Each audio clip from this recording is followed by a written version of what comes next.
Testing, test, 1, 2, 3, test. This is for Shelby County government. Test, test, test.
Test, test, 1, 2, 3, test.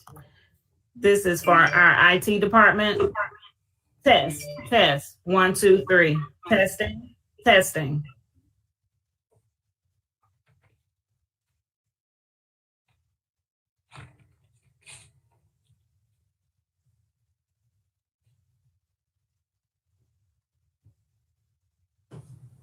Good to see everybody.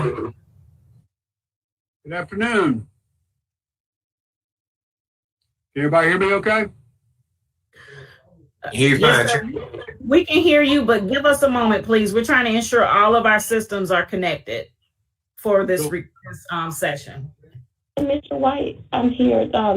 What name should I give presenter status since you guys are starting us off? You're muted, Bobby. I can't hear you. I'm sorry. Say that one more time, Brooke. I'm sorry. Whose name should I give the presenter status? Which name? Oh, presenting status, it will be Jacob. Okay, thank you. Mm-hmm.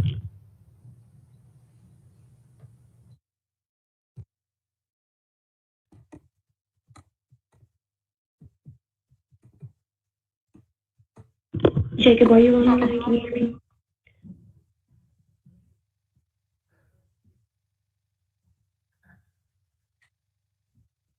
I don't think he's made it on yet. Yeah, Brooke, we still have people joining. So probably want to give it a couple minutes. I'm looking for the Chambers presenter. I just want to make sure he's on so I can make sure he has the screen. I'm texting him now. All right, perfect. Just let me know when he's here. Okay.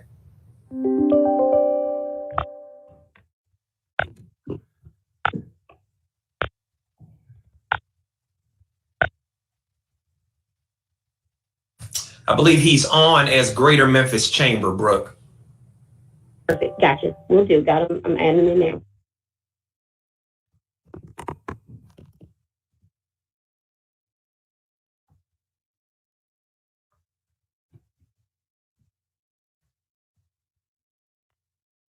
While we have a few minutes and people continue to log on, I'm going to go ahead. I know that we have people that are calling in. So for me, I can identify the callers, but it'll just take me just a second. So if you've called in from a cell phone, if you could just speak up and let me know your name and I can add you into the system. Dr. Warren. Okay, got you, Dr. Warren. I see. Hold on one second. Let me add your name in.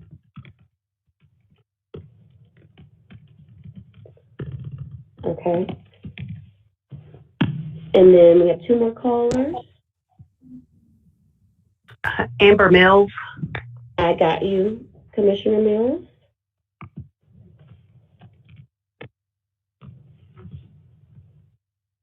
And one more person is called in on the phone.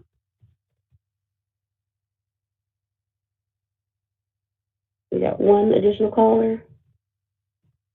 If you use the 800 number and called in and put in the code, we just need to put your name and have. Just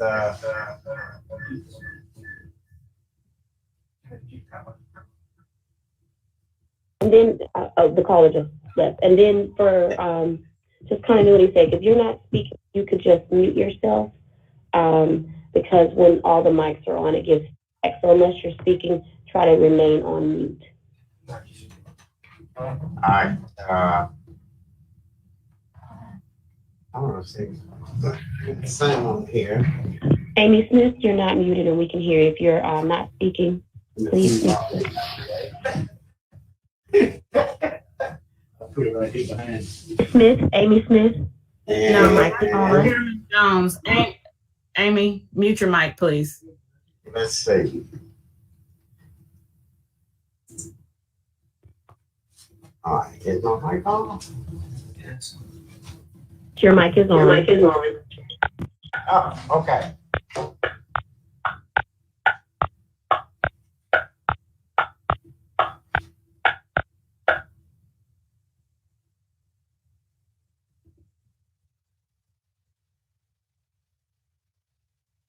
You got the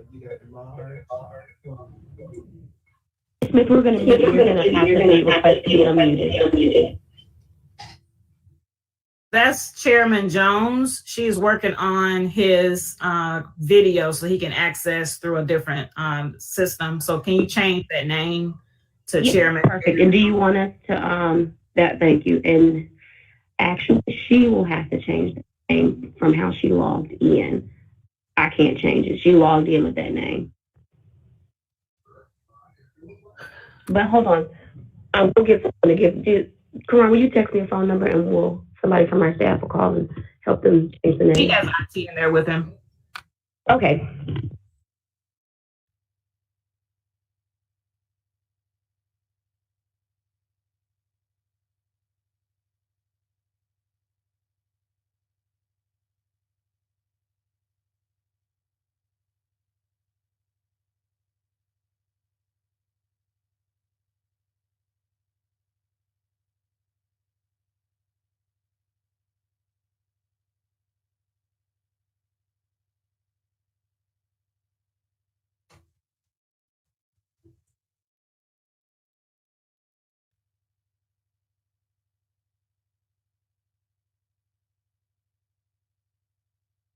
Testing 1, 2.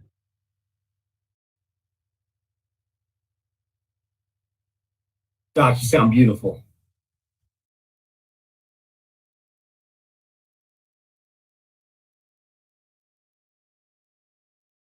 Again, just want to make sure everyone can hear me clearly because earlier my mic was not functioning well. Give me a thumbs up if you can hear me well. Thank you very much.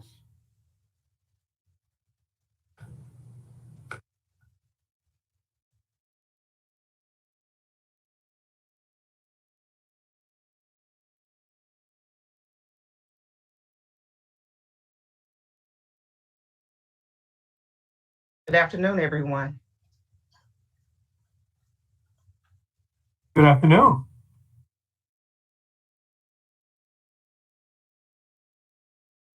Good afternoon.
Chairman Covette, Chairman Jones, I think we're ready to go. All right.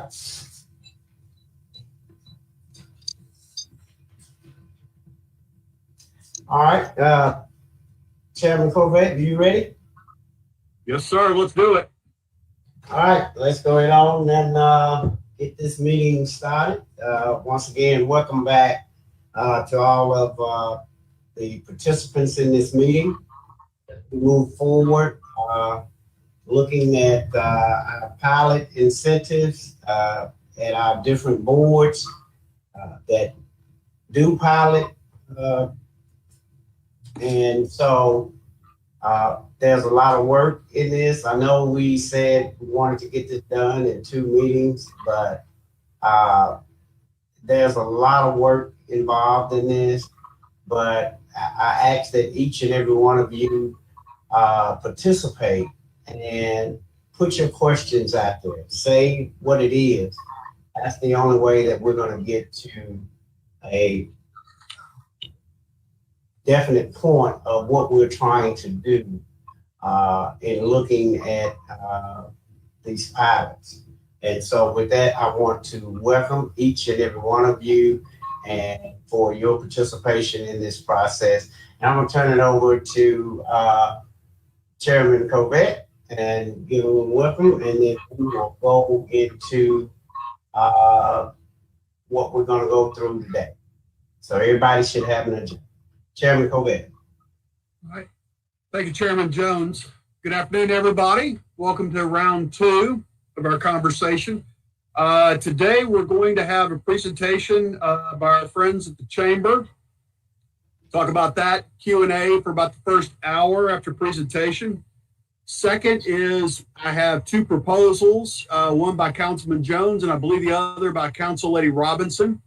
And then after that, we'll have just round robin discussion going forward. As far as the ground rules go, make sure you get in the queue so that I can then call on you in order. Do something a little different this time. Let's go with 5 minutes per member.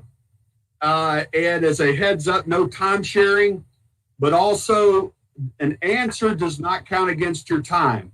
So you still want to use your time wisely, but if it's an hour-long answer, don't worry about it. It's not counting against you. Also, last but not least, I guess, is once your 5 minutes is up, because I'm expecting a lot of people as time goes on to get to the queue, keep an eye on your time and I'll try to call it out when you have 2 minutes left or 1 minute left, because once your time is up, then you've got to go get back in line to speak again. And I guess last but not least, I apologize for our 2 proposals, Council Lady Robinson, Councilman Jones. Let's give you 10 minutes apiece to present your ideas and then go into Q&A. All right, so that should give y'all plenty of time to flesh out your ideas. That being said, Chairman Jones, unless there's any further business, why don't we go straight to the Chamber presentation? Okay, so well, if you want to go by this agenda, I know we got an introduction, acknowledgement of our respective board members. And if they want to pass that up, we'll pass that up. But if not, let's do this here. So for all of the commissioners that are on board, let's go by if you're on board, let's go by your district number. So District 1, just a brief introduction so that we know that you're on the call. I'm Amber Mills, Commissioner District 1, which is North Shelby County. Good to be here, short and sweet. All right, District 2.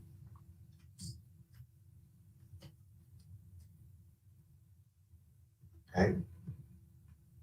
I guess that commissioner is not on.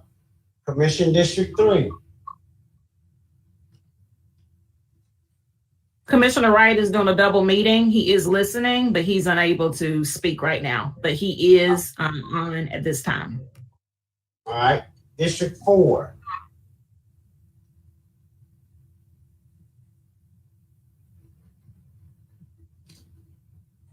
District 5. Yes, hey everyone, Michael Whaley, representing Commission District 5, which is parts of East Memphis and Cordova. So excited to be here. District 6.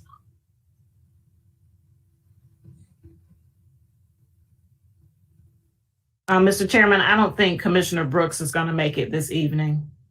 All right. District 7.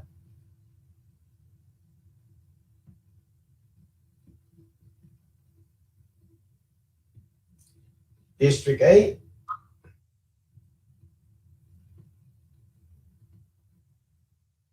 Oh, I saw Lowry on here. All right. District 9.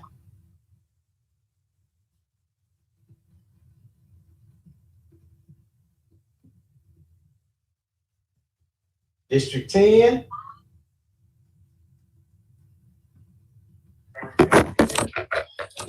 Present.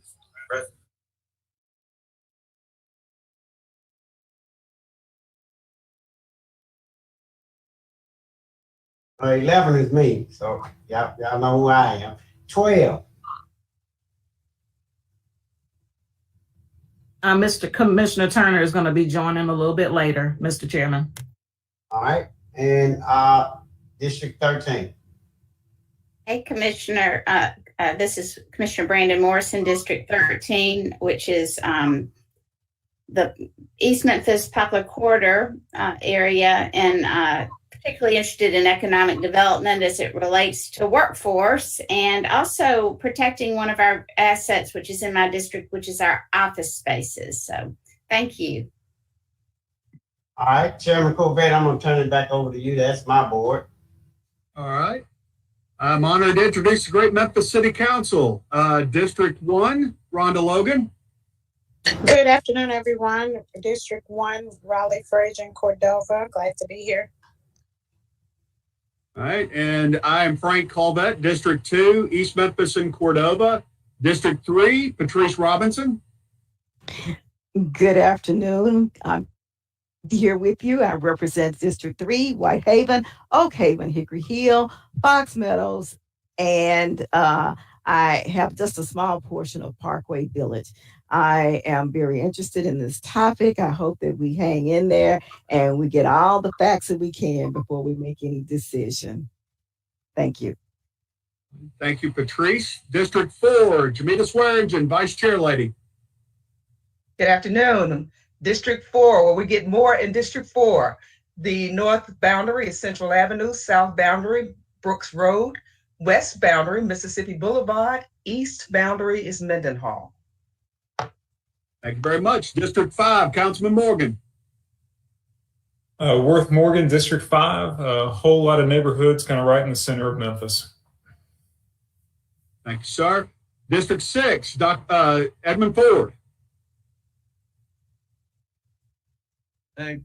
Thank you all. I'm Councilman District 6, Downtown, Westwood, Pine Hill, Indian Hills, Lakeview Gardens, Walker Homes, West Junction. I'm all south, going a little bit north. Thank you. Thank you, sir. District 7 is Michael and Easter Thomas, and I don't think she's going to be with us until perhaps later. Super District 8-1, the great JB Smiley. JB Smiley, Super District 8, Position 1. Thank you. Super District 8-2, Cheyenne Johnson. Good evening to everyone. It's a pleasure to be here with you. I'm representing Super District 8, Position 2, which goes from downtown all the way out to Hickory Hill. It's just going to be a great opportunity to listen, and I'm just pleased to see so many people working together as a group for the better of Memphis and Shelby County. Thank you. Super District 8-3, Martavius Jones. Hey, good afternoon, everybody. Martavius Jones, Super District 8, Position 3. Thank you. Super District 9-1, Chase Carlisle. Good afternoon, everyone. Chase Carlisle, Super District 9, roughly the eastern middle half of the city of Memphis. Looking forward to the conversation today and figuring out how we can make Memphis and Shelby County the most competitive region, or most competitive part of the region. Thanks. Thank you. Super District 9-2, Ford Canale. Good afternoon, everybody. Happy to be here. Thank you, Ford. Super District 9-3, Dr. Jeff Warren. Thank you. Glad to be here. As you know, 9 is a megaphone that starts in Cleveland and ends in Fayette County, goes down to Hickory Hill and all the way up to Raleigh. And I'm glad to be here. Want to learn something today. Thank you very much. Thank you, Doc. All right, Chairman Jones, that's the city council team. You want to go ahead and let's proceed forward, or are we good? We're good. Let's proceed forward with the Greater Memphis Chambers. Hey, Chairman? Yes. Okay, so I'm sorry. I apologize, everyone. I heard you call my name, but I was answering. Commissioner Lowry let you know I am present. So glad to see everyone and everyone being on board to participate. Thank you. Thank you, Commissioner. So, yes, let's go ahead on, Chairman Covett, and let's dive right into it. Greater Memphis Chamber, you're up, and we're ready for your presentation. Thank you very much, Chairman Jones and Chairman Covett. It's truly an honor for us to be here to have the opportunity to speak before this august body. I would dare say that the characterization given of J.B. Smiley of great is one that applies to you all. Having worked in City Hall and also County Administration Building, have great respect for the hard work you give and the long hours you put in. So we're very appreciative for the opportunity to be here with you today. And we're looking to speak on the subject of tax incentives and overall competitiveness. I'm Bobby White, Chief of Public Policy with the Greater Memphis Chamber. I do want to just mention that, you know, one of the things that we are dealing with here at the Chamber, as many of you all are, is the fact that it's been just a tremendously difficult year that we're coming out of and we're attempting to recover. And I would dare say that during this historic time, we've had a historic personality in the role of president and CEO for the Greater Memphis Chamber, not only the first woman, but also the first African-American serving in that role. And I've also said this about her many a time, that she's been the perfect president for the chamber during this critical moment, because she's been a great president to lead us through a pandemic and protests that we've seen throughout our nation and our community. So I'm definitely grateful for her leadership and the entire team, which is made up of really tremendous people who've served this community well. But I speak with reference to none other than, I don't introduce her, I only present someone we all know and definitely appreciate her service to this community. Our President and CEO, Beverly Robertson. Beverly, floor is yours. Thank you so much, Bobby, and thank all of you for agreeing to participate in this meeting today. And I want to extend just a personal thank you to Commissioner Eddie Jones and to Councilman Frank Covett. And the reason I want to thank you is because you've got the vision to convene both groups. And I hope this is the beginning of many more sessions to come, because I think this is really a historic move, and I think great things will come of it. So today, let me just share with you what we're going to be doing. We're going to provide you with some answers to questions such as, what are incentives? How do they work? Why are they necessary? Do other cities have them?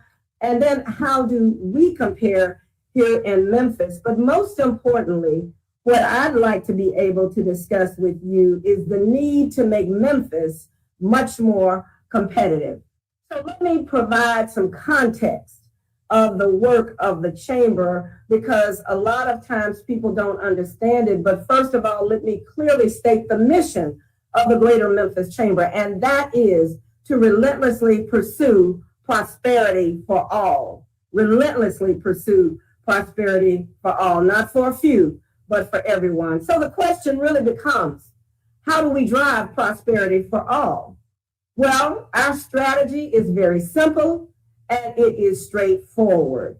And it can be captured simply by 3 simple alphabets: P, E, W. Now that spells pew. I know you know what a pew is.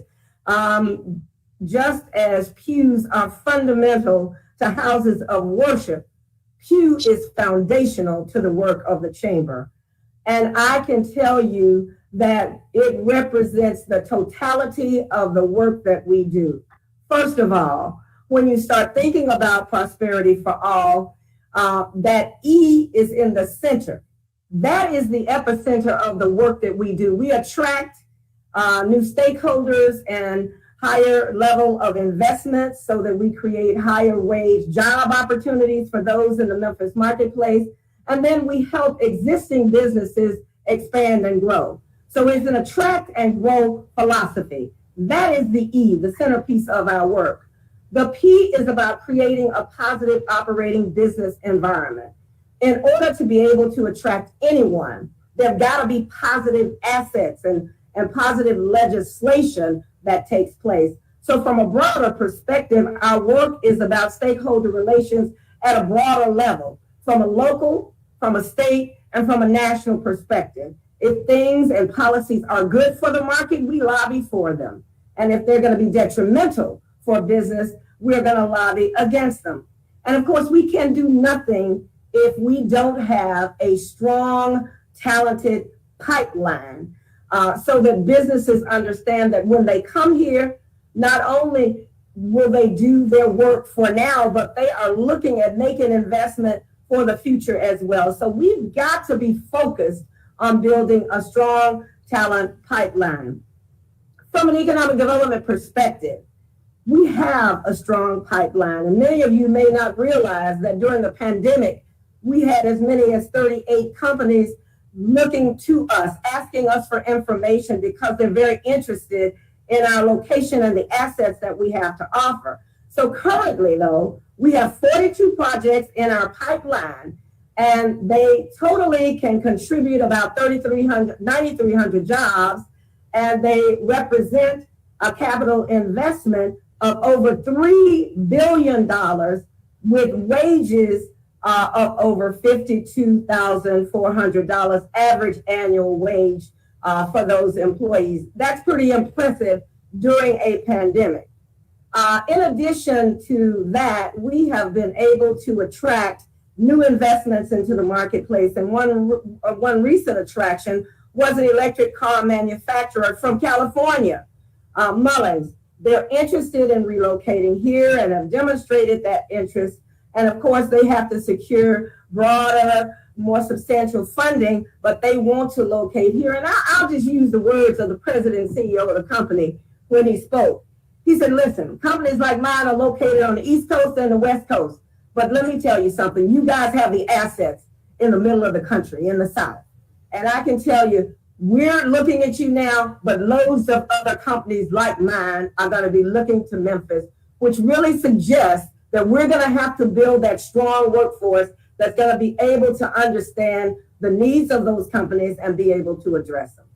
So as we think about our work at the Greater Memphis Chamber, we don't just want to talk about Pew, we need to act upon it.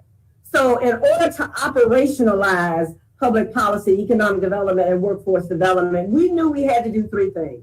1, we had to build the team. 2, we got to build and reshape the narrative. And 3, we got to build that pipeline. Those are 3 critical things we knew we had to do. So as we thought about the leadership of economic development, I was interested in securing the best and brightest mind in the country to be able to lead that function. And frankly, we didn't have to look far.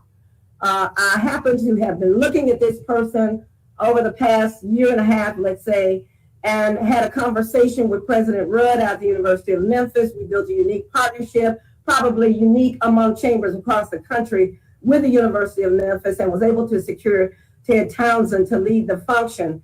Ted was the first ever Chief Economic Development and Government Relations Officer for the University of Memphis, but more importantly, for this job, He was Deputy Commissioner of Economic Development for the state of Tennessee, and he actually had a focus on West Tennessee as a region. So he is not unfamiliar with many of you and many of the issues that exist in this workplace. Now, I will tell you, not only is he a veteran of economic development, but I have named him. His name is Ted Townsend, but I call him TNT because he is dynamite. He brings explosive results and outcomes to the table. And so we're happy to have Ted Townsend leading the function of economic development for your Greater Memphis Chamber. And now you'll have the opportunity to hear from Ted. So Ted, the floor is now yours. Thank you, Madam President. I'm going to just do a mic check. Everyone can hear me okay? So thumbs up or, okay, great. Thank you, Councilman Jones. Appreciate that. So this is really an exciting opportunity for me. I've had a lot of people ask me about this leading up to today, and you know, are you worried? Are you nervous? And I said, absolutely not. I invite this conversation because I think to have a joint session like this, where all of you who are our policymakers shaping what the future is going to be for Memphis, coming together to talk about this is an incredible opportunity for me as an economic developer who's focused on making a better Greater Memphis each and every day. I'm hoping that we can sharpen our tools in the war chest. I hope that maybe we can enhance and strengthen and perhaps even add to the incentives that we have to offer because it is such a fierce environment out there where we're competing. You saw from the slides previous where Beverly was talking about the pipeline. You know, we do have a lot under management right now, and many of those are staging toward a decision point. And it's really critical that we all come together and partner and work as a team in order to close on those. Will we get all 9,300 of those jobs? I can tell you no, we won't. But if we can land some of these that are in really incredible opportunity clusters, they're going to add high quality jobs to Memphis. And so today is a great opportunity for us to really work together. It's going to be hard. I understand that. But I think that we want to share perspectives today in a unique way, kind of a combination of the slide deck, but also sharing direct perspectives from leaders in this economic development space.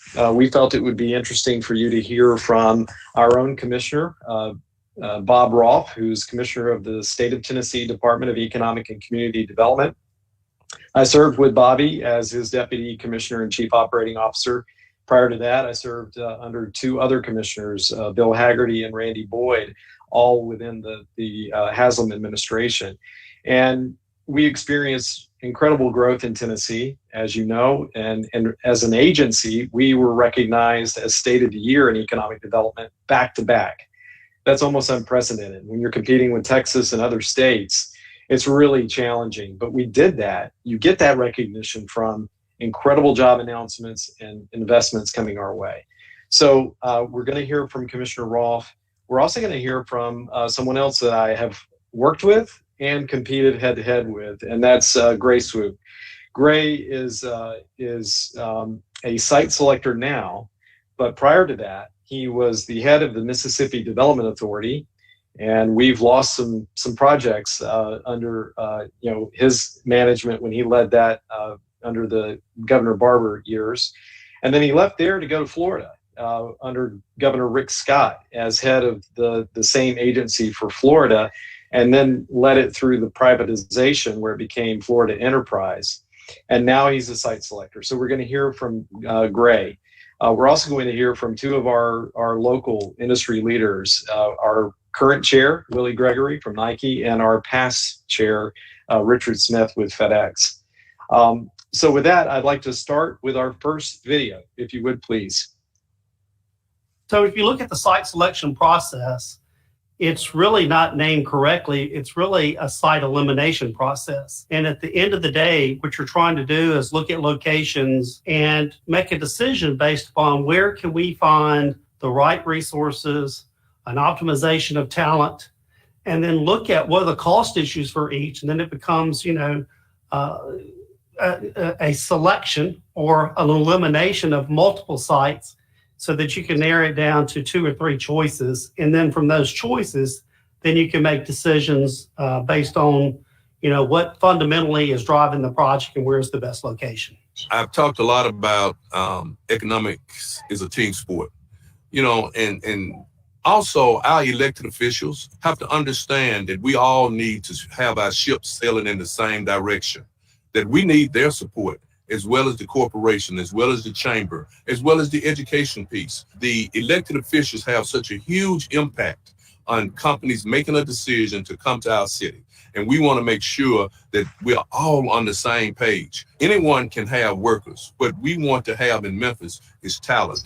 Talent attracts other companies. I think that we can continue to prepare Memphis to be the city of choice when companies are looking to relocate. I'm the first to say that when you look at incentives, you cannot make a bad project good with incentives. It only can make a